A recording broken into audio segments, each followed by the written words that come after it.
For day 18, we found a delightful campsite. We're not really sure where we're at, other than to say we're at 9,800 feet. We just passed through some high elevation around 11,000 feet. You can maybe figure out later exactly where we are. But I think precisely where we are is paradise. We have found just an excellent spot.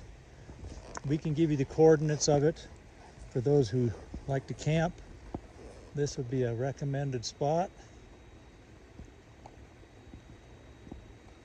Very nice. Jack, you could bathe, man. This is it. I mean, what could be better?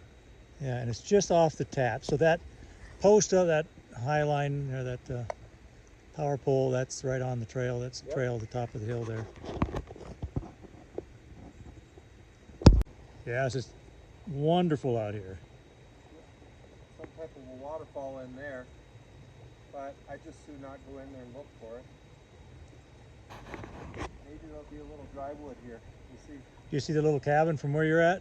I can kind of see where it's at, but that's where I'm going to go and take a look at it. All right. I should grab my phone. Yeah. You know, those boots aren't made for walking on logs. That'll be fun. Well, they're made for it. They're made for it? These boots are made for everything. Yeah, I'll get my phone and take a little walk over there.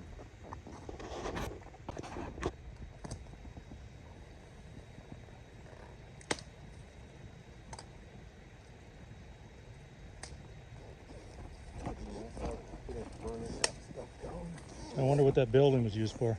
I don't know. Quite an oldie. Yes, it is.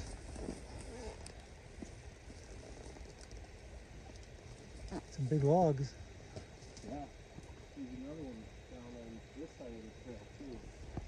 Looks like they had a stove in there.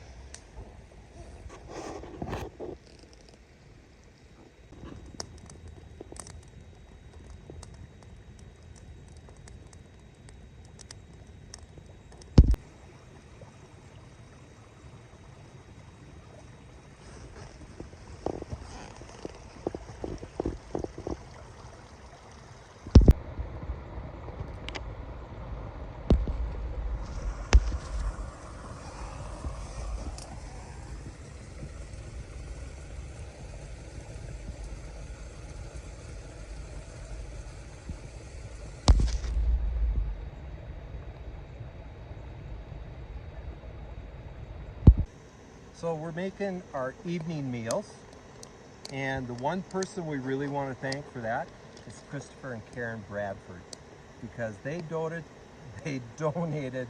to their father, Scott, who's behind the camera, this wonderful jet boil. This thing is amazing. So Christopher and Karen, thank you very much, and also good luck here in the next couple weeks. Yeah, grandchild coming on. I'm so excited. Can't wait. Oh. I think he's more excited about that than the jet boil. And more than the trip. As much as I'm trip, yes. As much as I'm enjoying the trip, more than that. Yep. And since you donated this or loaned this to us for the trip, I guess that makes you an official sponsor. Yes. So we have our first official sponsor of the trip. Yep. The Bradfords. Yes. Besides our wives, who unofficially, they sponsored the whole thing. Well, they bought the bikes. Yeah, exactly. Okay. Yeah. Okay. Boil. Third sponsor. Yes. This is probably a good night to also talk about one of our other favorite items that we've brought along on the trail.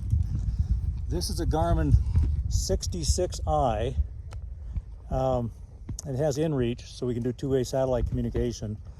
The other thing we've used quite a bit with it is weather reports. And you can get all that from the satellite. So even as you're driving, it's just a few clicks. If you got it memorized, and you can get reports for your immediate area.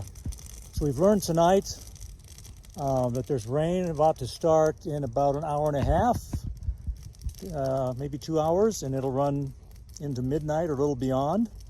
So we're going to try to get the meal done and in the tent before that hits.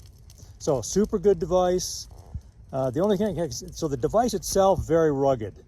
I'm using their powered mount that I have hooked into a USB port on the bike so it can power as I travel. I found that that worked pretty good early on, but what it's doing now is the connection doesn't seem to stay well, especially under rough conditions. Vibration is affecting it. I've checked the contacts, they're clean down here at the bottom. It's seated very well, so there doesn't seem to be any defect in how it mounts or how secure it seems to be.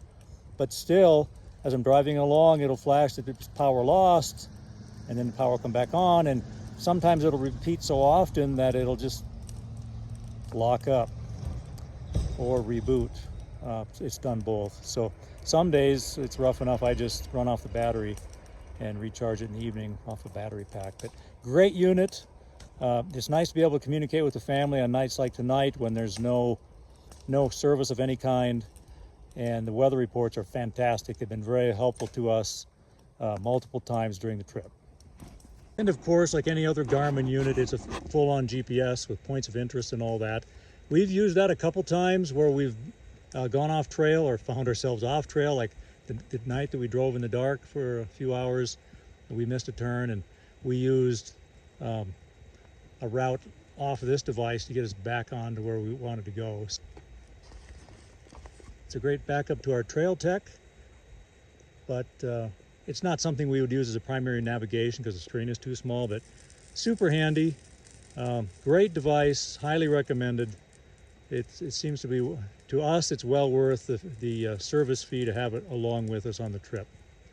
We also bought the insurance that we can use if we have an issue along the trail where we need search and recovery services. If we have issues along the trail and we need recovery services, we can request that through this device. So good peace of mind for us and also our families. So highly recommended. It's